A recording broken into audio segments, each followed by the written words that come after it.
Who are you and why do we care? Well, my name is Armando Perez. Like you said, that is correct.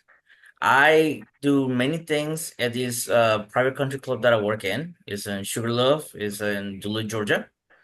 Um, we have a really nice membership for both golf and tennis. Uh, and I am in charge of many things. I do the maintenance for the club on the tennis side, and I'm also a stringer, and I'm also a coach. So I do quite a few things. And the interesting thing here is you didn't get there in the same way that the typical tennis coach gets there. Bobby and I, we high level players. Usually there's some college tennis involved. If you get a bigger ego, maybe you thought you were going to go pro at some point, but neither Bobby nor I had that affliction. But in this case, you didn't come from a high level of playing tennis. You came from golf course maintenance, right? Yeah, yeah, I did that and then I transferred here. But yeah, my relationship with tennis is a little more platonic, I guess, because I've been doing other things. I always like to, watch tennis on TV, even when I was back home in Colombia with like Davis Cup, which South America is like Davis Cup king. Like dominates the landscape when it comes to tennis on it. It's the biggest representation that you can get. So I grew up watching a lot of older tennis players, playing tennis on brick dust, and that was fun for me to watch. And then I finally got a chance after working here for a little bit, just having a friend, that worked with me and say, "Hey, you want to hit some balls?" And that's how it started. And I was already in my 30s when I started. So yes, I did not have the luxury of, playing a good college, level. Because I didn't go to college. I graduated from high school and then life took me in a different direction. And eventually I landed here in the United States and I've been here for 20 plus years now. So, it's nice and I love it and I get a chance to get on the court as much as I want to and it's great. It's nice to be on the court. It's nice to hit a tennis ball. Bobby says that a lot. Just love hitting the tennis ball. Appreciate going to work. What is it, Bobby? Something about short shorts. Yeah, I get to wear shorts to work. Yeah, funny story. One time, one of my previous bosses tried to get me to wear khakis when I was working. No, that's the beauty Well, of being a tennis coach. We get to wear shorts. well, and the great part of your story, in my opinion, Armando, is that it wasn't the typical path. And it really was you seeing something that was different, seeing, because if I remember right, you came to the tennis side of things to be near it because there was some potential for something else. You didn't really love golf in the way that you decided you were going to go be a golf pro. Well, no, golf because I was on the maintenance side. I was also considering learning, the maintenance side of golf, getting a turf degree, which is what they get in the entry level positions as management. And then you can go from there. There's a lot of, good superintendents out there that can, really manage a golf course and manage a crew.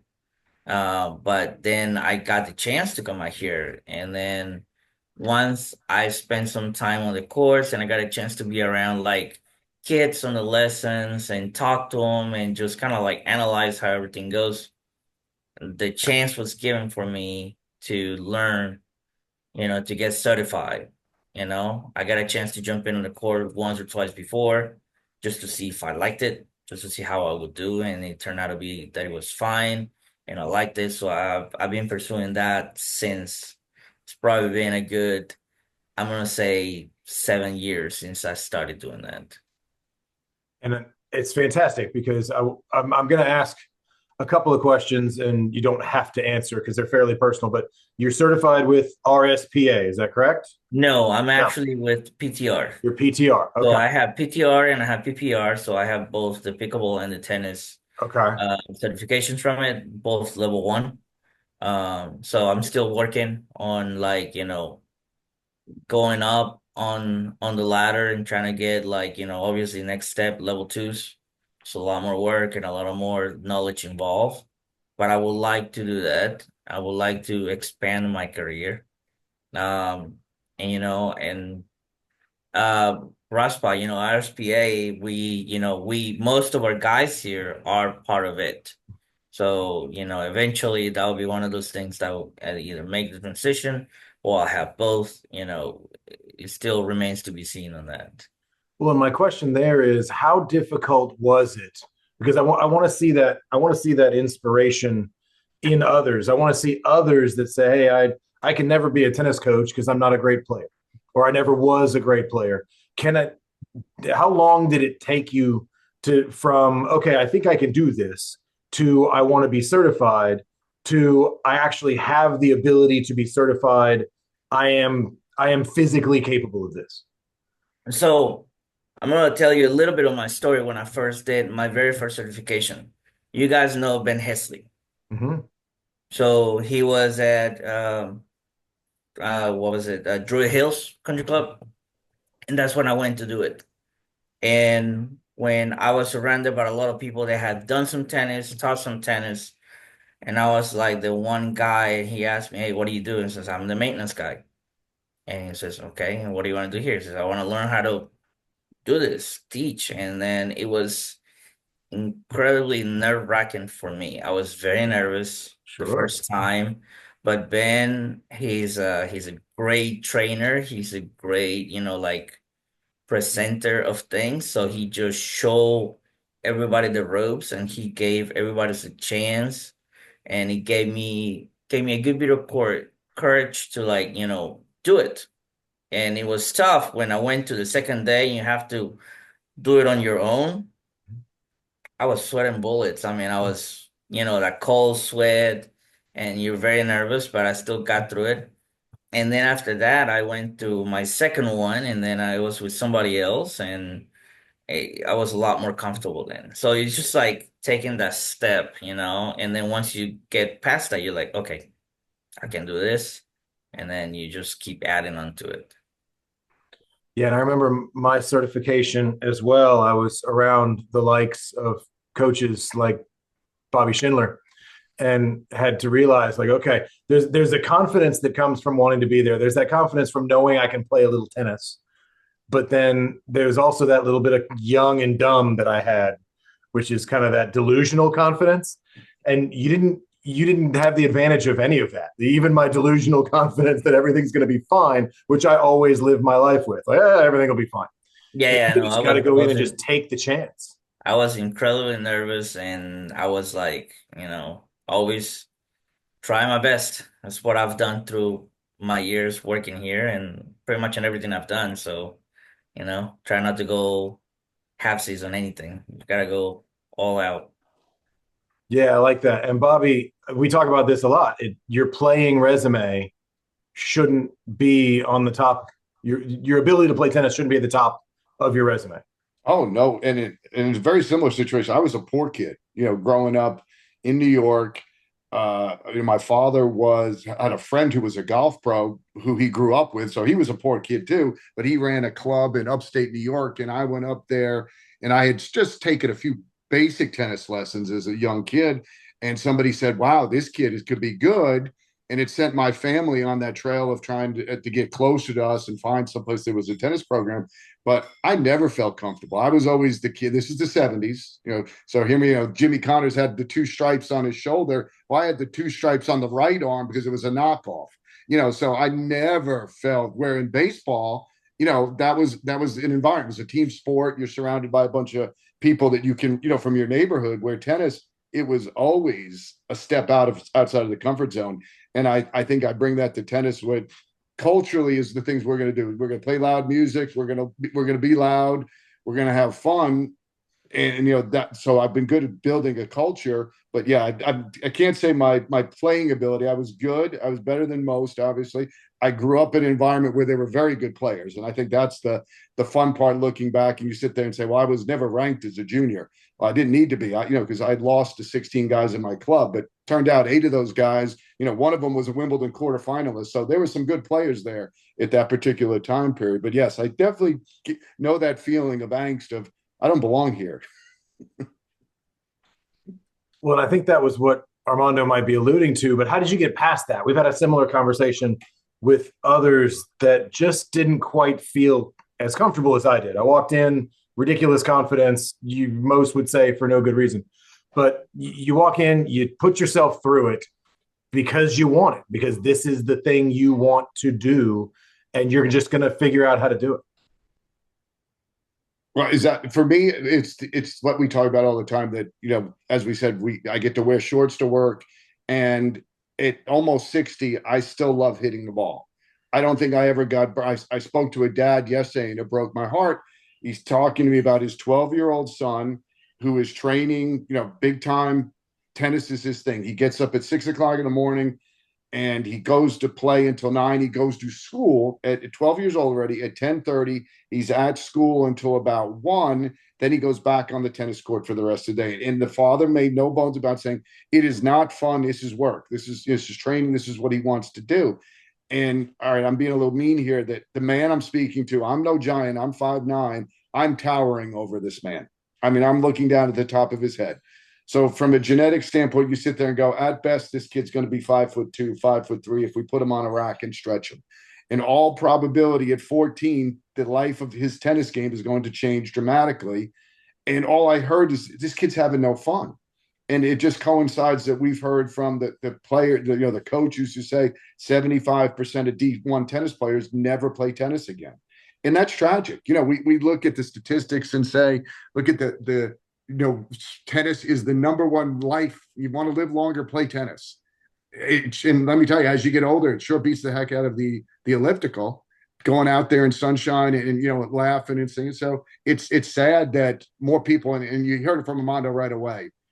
I love it. I want to learn it, and I think that's one of the. And you said it. It's the enjoyment. It's this, whether I was right or wrong. I just say, I have a resilient personality. I want to fit in, and that's what we're trying to bring to tennis. I think that's what we bring. Leave it at the door. The Notre Dame, when they go through the tunnel and they all hit the top of the door, is good luck. My life is leave all your problems before you walk through those gates. This is 2 hours of putting your world aside for a moment and just enjoying life. And hopefully that's what we try to. That's the culture that we try to bring to the game. And Armando, you work with a lot of kids. Are you a subscriber to the idea that it's got to be more fun than it is work? Yes, yes, it has to be fun because if not, the kids they just disconnect from it. If they disconnect from it, you can't teach them anything. So you have to find some balance into it, Like we have, we don't have right now because of the cycle of a tennis player and the life in a country club in a small setting. We're got lost the kids that went to college. Now we're starting with a new cycle, so we got younger kids, we got 6, 7, 8 years old. So you start over every time, and they like to play games. So, playing games is a good way to teach them. And not everything has to be a drill here and there. You need those from time to time if you want to reinforce some things, but you can still learn while playing, while having fun. Yeah, and I think Armando, you're also similar to me in the fact that you really specialize in and enjoy the 0 to 1 process, the first time a kid hits a ball over the net, or that beginner that is just getting started, because that's where it is more fun than Bobby's recent conversation of the kid just having to work. Maybe he's having fun, maybe he enjoys it. I hope he does. But I think Armando and I both, would you say you get to spend most of your time also having fun at work? Yes, absolutely. Yes, in many ways, in teaching and servicing, because like I said, I do other things here. And, I like going to the court and be friendly with the people that is here visiting, our members, because we have pay membership for a private place, and they'll like know me and I know them, and we talked about other things, life, family, the weather, anything. You just have some conversations. I'm an introverted person by nature. Like before this job, I don't think that I would talk as many people as I do now, but I like doing it when the situation happens. Yeah, I think tennis, especially coaching, can bring that out in any of us. I am not an introvert by nature, and I think most people who've met me would understand that. But what I have the opposite problem. I need to figure out how to talk less. Where when you go out and you get to see the kids or you get to see this beginner and you get to take them through their first experiences, what you say really can make a big impact. And I think that's got to feel good. It does. Definitely does. And so, Bobby, one of the things I wanted to throw at you is because we're all in very different worlds in how we operate as coaches and how we got here at this point now we've covered, but let's say it's irrelevant. I do my thing with Tennis for Children, and we operate within clubs and neighborhoods, and I am a piece to somebody else's cog. So, I'm a cog in somebody else's business. Bobby, director of tennis at a club that isn't fancy country club type. Bobby, how would you ask and try to get to know Armando? How do you guys connect in that? Can we help each other? Is it similar in some ways? Where would you go with that? I would, as a director, if I was interviewing an Armando to come to me, would be, how do I put you into a position that you're going to succeed? That's all. I don't want you to do anything that you're not. That's my job, unfortunately. I mean, if you take the response, as I tell the people that work for me, it is not your job to confront an angry member. We hope that it never happens. It doesn't happen very often, but there's always going to be something. That's not your job. Direct them to me, and if I can't give the answer, it is absolutely okay to say, sir, I'm going to take all this information down. I'm going to pass it on to the person that can help you with this situation. I mean, I think in anything, you want to be in a position that you don't dread going to work, that you feel that you're being used properly in an environment. And again, like you said, I shape my program knowing, hey, this is the level we're going to play. I want you to get better because I think it's important as a person to understand learning should be fun as well. So take learning, embrace it, make it a game, whatever you have to do. We're going to have to take classes we don't like, but learn. It's okay. And learning should be a great thing. And I think, especially with the kids, they're so trained right now to get grades that they miss out on the adventure, which is learning. And that, to me, as a parent, as a coach, is sad. I like to put the adventure into it. I tell them all the time, I'm the good news about when you guys take over the world is I'll be dead. But I want them to think about that crazy coach who used to say stuff like that, and make them think that why did he say that? Yeah, and I hope I'm not dead when our kids take over the world, because that's probably not going to be too far from here. But as you say that, Bobby, it makes me think of Armando, and Armando speaks in a way that I appreciate in this industry because he talks about his career. And Armando, you talk about the path and where to go, and I think it's really fantastic because there's a lot of people that just kind of fall into it. I fell into coaching tennis because I was just doing it because I could while I was trying to get a different job. But you sought it out. You came into this to be a part of it, and I think that's inspiring. I think it's inspirational. I think it's the kind of thing that a high school player can say, you know what? I'd like to be like Bobby Schindler and wear short shorts to work and listen to my music from the 70s that nobody listens to anymore and force everybody to be in his culture. And yeah, exactly. Right. I can picture that now. So what I'm picturing now, Armando, is your club. So if we have now Armando's Country Club, is there anything you can see from where you are, because you come from outside the box, outside of our tennis box that we've kind of always lived in? Bobby has that ability as well, coming from a completely different sport. But is there something from outside the box, Armando, that you look around without telling your bosses what to do, of course? Is there anything that you can see in a way that maybe we couldn't? Let's see. I mean, we do a pretty good job here. And we're very engaging. Obviously, tennis wise, tennis is just an aspect of country club living. So, you have other things. They have, their personal events, they have activities at the club, they have golf, they have, they even get together in houses and play mahjong or other stuff like that. So, it's like tennis is just but an aspect of like private club living.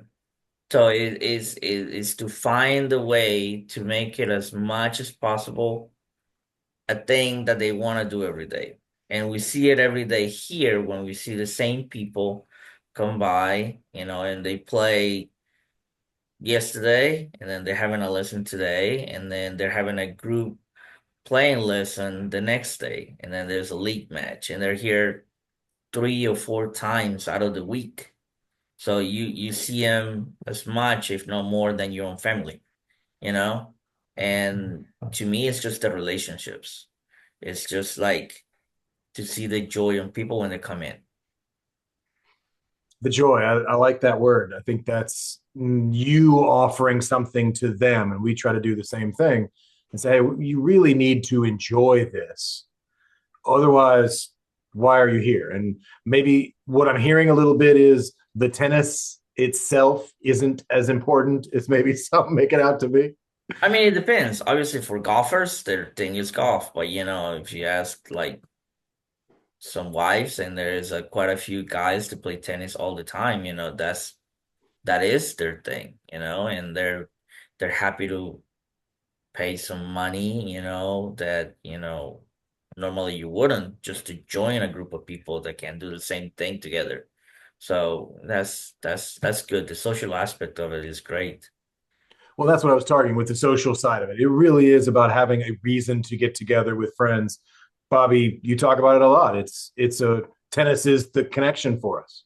Yeah, well, two things real quick. First of all, Armando, I don't want it to be seem like I'm such a dictator. I will go all the way to 1995 with my music. And if you factor in Bruce Springsteen made an album in the 2000s, Doesn't count. The Rising, I'm already into the No, 2000s. So, doesn't count. okay. So that's number one. Number two, I agree. I always, growing up in New York, I always call Alta a glorified bowling league. We didn't necessarily bowl because we all love bowling. We loved because that was the conduit to establishing relationships. And I think as you get older, as you lose the commonality of school and now with even work where people work so much remote, that tennis has even a bigger opportunity. And I think that's why it's been so successful in Atlanta, because the culture of Alta is a means for people to get interjected into a social setting. And that's great because you don't have that opportunity as easy as you get older. So it's certainly a great need, and it speaks to the success that it takes time, and that's the part that I think that people have tried to replicate out, give up too quickly because hey, we've been doing this since 1972. Yeah, it took off when Atlanta took off in the mid 90s, but it was still in place. So it does take time. You have to be patient, which is not a human trait, but it's a commonality that leads to the bunker mentality. There are no atheists in foxholes. Everybody's a brother in a fox. Well, there's a commonality. You're getting shot at. Well, in a game, within a game, we all have a passion at some level for the game. It's a starting off point. What can we go? And as we spoke about, and I love what Armando said earlier, you speak to your clients to find out what is important to them and learn about your. I've never met a person who doesn't like speaking about themselves. So, give a little bit of yourself, open the door that says that you're open to introspection, and people will usually more than willingly volunteer a little bit about themselves, and the relationship grows from there. I saw that look on Armando's face. I think Armando's like, I might be the first guy on that list because I think there are some introvert types. I think my brother would be one like that he's not. He doesn't go, oh, you want to talk about me? Okay, great. Let me share. He's just not that type. He and I are very different. Armando, would you Agree, you're less likely to share probably than many. Absolutely. I mean, I try not to, but yeah, it happens once you're in a conversation. You do share things, with other people and they share things with you, and that's the nice thing about it. And what I want to do here before I hit you with the king of tennis question, my favorite, is give you a little bit of a platform because I know you're not necessarily the type to say, oh, great, I get a soapbox. Let me tell the world what I think. But I do want to give you a bit of opportunity. Is there anything that you want to talk about specifically? I know I come with my own agenda, and Bobby likes to be fresh. He makes sure he does no due diligence on any guest. He likes to come in and just hear it and react. And that's why he and I do this well together. We enjoy it. But is there anything Armando cares about that you would want to talk about in this kind of setting? Well, not really. I mean, basically, I will say after being working here for like 13 years, you get so used to a place that you get up in the morning and you just come in and you get your stuff done and you get to talk to people and you see the same people every day. Um, when you have a nice team of people that you work with, which is the best thing of my job right now. Through the years, we have had great people coming through as a staff, some not that great, some are excellent, some are meant to do something much bigger, like going to, University of Louisville and coach for a while. Uh, that's for Mario. Mm-hmm. Um, but yeah, no, I'm just happy to be here, and I guess my personal experience, I just want to keep learning, just accumulating some experience, try to be better at my job, at any job that I do, add it on to it every time, add to my certifications, my stringing, because I still like to string. I love stringing a racket. It's therapeutic for me to do a racket, and to teach, to be on the court. Eventually I would like to transition more towards like teaching more time, but I have to divvy out my time right now, and I'm fine and I'm happy with it. Well, good. So I'm going to make an assumption here, and forgive me if I'm wrong because you're Colombian, but I don't measure how quickly I can string a racket in minutes. I measure by how many I can get done in one single soccer match. Are you similar? No, I actually just measure in minutes. Okay. Okay. Maybe that was just me. I like the television on. I can run through some rackets and watch a soccer match and say, oh, an hour and a half. I could probably, if I can get 10 rackets done, I'm killing it. Mm, Maybe no, that's no, just me. no. All right. Well, I played my hand there, Bobby. I'm sorry. So I don't watch for soccer. Armando before I hit It. him with King of Tennis? No, I enjoyed it, Mark. And again, Armando, you say you do volunteer, and that's the great part. It's little. I mean, I learned a lot, and I laughed when you talk about the South American Davis Cup because that was a huge thing growing up, and then go to the Miami Open now, and we always call it the Latin American Open because the folks come up, and it's a different environment. It's not the Thai, quiet. It's fun. It's loud. They're singing. It's a great time. So if that's your indoctrination of sports, man, go to the Miami Open and you'll get to see tennis in a completely different light. So you do learn a lot just by saying a little bit, and it's up to the people to take it. So and I always use Jimmy Connors, believe it or not, is the biggest introvert you will ever meet. But you would never know that from. But when I worked with him and watched him day in, day out when I was with the senior tour, they literally hired somebody to facilitate Jimmy to speak with the crowd because that's not what he does. He's a showman. He likes to put on a show, but personally, that's not what he does. So I don't think I don't get bogged down in labels. Everybody gives a little bit, and you take it from there. All right. Well, Armando, again, yeah, I appreciate it as well, and thank you for sharing what you have. Again, I think the story is inspirational because it's not the typical path, and it's what we need to see more of in the industry. I'd like to see more tennis coaches that love tennis or just love being around the kids or really appreciate getting people into it rather than how great they used to be at playing and now they're just going to coach tennis because they're very great. Right? There's just a different way to view it, and I really appreciate how you handle that because I try to view that for myself as well.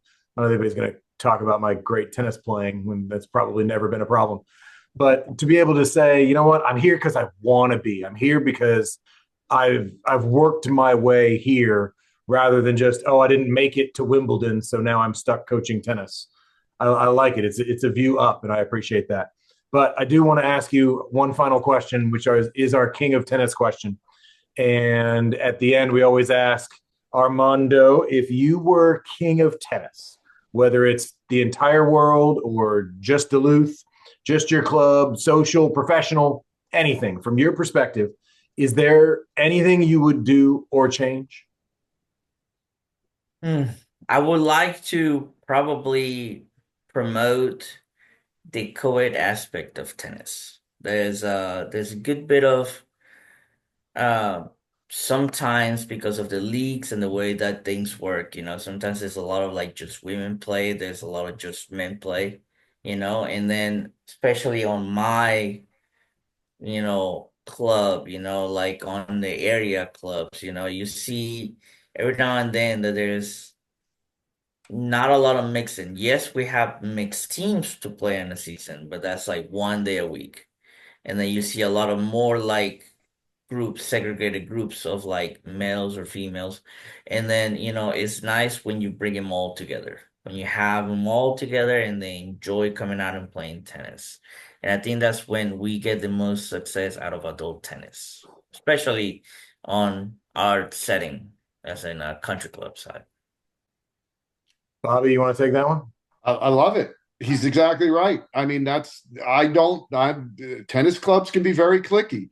We do open drills. If you can hit the ball over the net within reason, I'll put you out there with anybody because we're taking away the return of serve and the serve, which is the differentiator.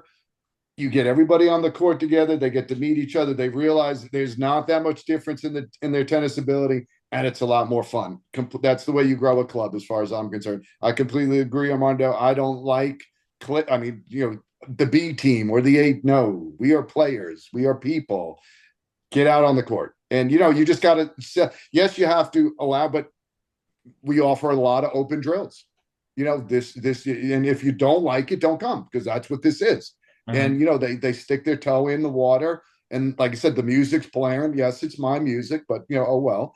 And it's a lot more fun. So I completely agree with you. Completely agree. And Armando, that's why I wanted Bobby to talk about it because I know I'm pretty sure, Bobby, you don't do team clinics in the same way that most do, where it's okay, your team takes a lesson and then the other team takes a lesson, or these are our A drills and our B drills and our C drills. You do have it more open, and it is a lot more just we practice as a club, even though we play as teams. Yes, I mean we do have that aspect. I don't work with them. I give them to other people because hey, we're already in a disagreement on the best procedure. So I'm going to give you somebody that is more along the lines of your thing. We do offer team coaching during the season. It's unavoidable here in Atlanta, but yeah, I mean we really emphasize what you will have every week at our club is 4 open drills. You will, like you said, I have 1 advanced level drill that is, for the upper level players. So, and that's open. That's open for everybody, as long as you meet the level of ability. And we always maintained a Monday night drill. And I started that back in the White Columns days. And that was more of, we're going to play tennis for an hour. Then we're going to go up to the club and watch Monday Night Football. So again, it was very social, and it was a night for the guys to vent more than anything. We don't play bunco, I think that was the game. Isn't that the card game that is it still being played? I don't even know anymore. I'm out of that environment, but that was the big Marjan. It wasn't the game. It was bunco. Bunco night was the big card game. But yeah, so no, I'm a big fan of that. I like everybody to meet each other. That's the way clubs get out of the clicky. That's how you improve attendance for your Christmas parties, your Easter parties, or whatever other parties you're throwing, because we now know more of each other and there's more people to go hang out with. So Armando, how would you do it at your club? Do you have something that you would do specifically? And what would you add something? You say, hey, promote, you would want to do this worldwide, but let's start with just TPC. You got some things you could do there to improve how much co-ed is played? But yeah, this year we have started a couple of different groups and we are trying to do just that. It's kind of making it open to everybody, and obviously it's starting a little slow, but then it's also being 20 degrees. So, we're hoping that as it gets warmer, we get a better showing on those groups, and we're doing like cardio style tennis, and like all kinds of things like that. Nice. I like it. Well, Bobby, Armando, 80s music, 80s. That brings everybody together. Bobby's suggestion. Read the room, Armando. Don't just start playing 80s music. If you got a whole bunch of 20-somethings there, it's not going to work. You got to read the room. Unless it's reggaeton. Everybody loves reggaeton. You'll be fine there. But Armando, I appreciate your time and I appreciate your story. I appreciate the inspiration that says you really want to be there, and we know Mike appreciates you, and we hope the membership does as well, because to have somebody like you around is a treasure, and I hope they appreciate you a lot.